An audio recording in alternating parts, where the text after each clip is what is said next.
Сәлеметсіздер ме, құрметті оқушылар? Әдебиет сабағына қош келдіңіздер. Сабағымызды бастаймыз. Сабағымыздың тақырыбы Ахмет Байтұрсынұлы «Егіннің бастары» өлеңі. Бірінші сабағы. Сабақтың мақсаты әдеби шығарманың тақырыбы мен идеясын анықтау.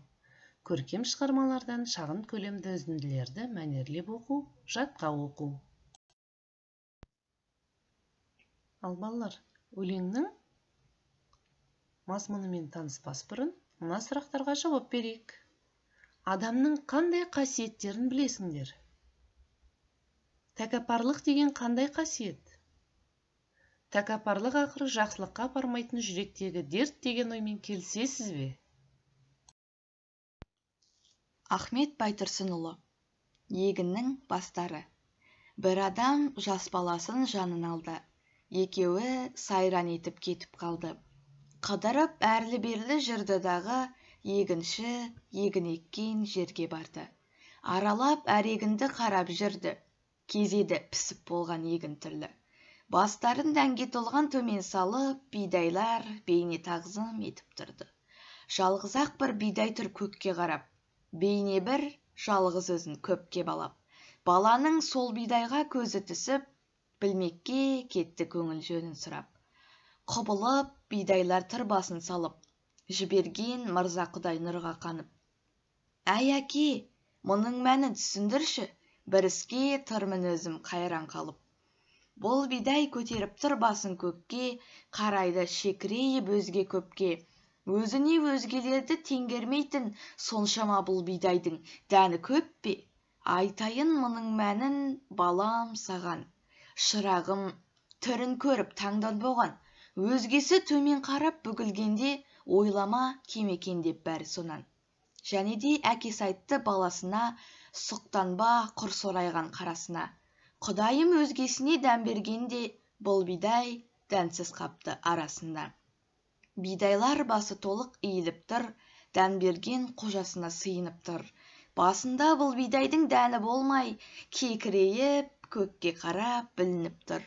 Елде көп бұл бидайдай адам дейді, тәкаппар оны халық жаман дейді. Қалып емес тәкаппарлық данышпаның, тұтынба бұл мінезді, балам дейді. Ал балалар, өлеңді де оқып болдық, өлең түсінікті болды деп ойлаймын. Бірақ сонда да сөздік жұмысын жүргізейік. Өлеңде кездескен кейбір сөздерге тағы да түсініктеме беріп өтейік. Тағзым ету, қызмет көрсету, қайран қалу, таң қалу, шекірейіп қарау, менсінбеу, төмен бүгілу, еңкею, сорайған қарасына, яғни бұл жерде бойына деген сөз. Тәкаппар, өркөкірек, тұтынба, еліктеме, балау, тең көру, бірдей санау, сайран етіп, қыдырып, көкке қарап, жоғары, яғни төбеге қарап, теңгермейді, менсінбеу.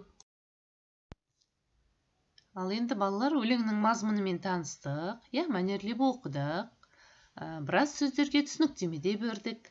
Ал енді өлеңнің мазмұнына сәйкес қаншалықты сіздерге түсінікті болғанын тексеру мақсатында мына сұрақтарға жауап берейік. Бірінші сұрағымыз: мысалдың тақырыбы мен идеясы қандай? Мысалдың бізге берер тәрбиелік мәнін анықтайықшы. Мысал мазмұнына сәйкес қандай мақал-мәтелдер білесіздер?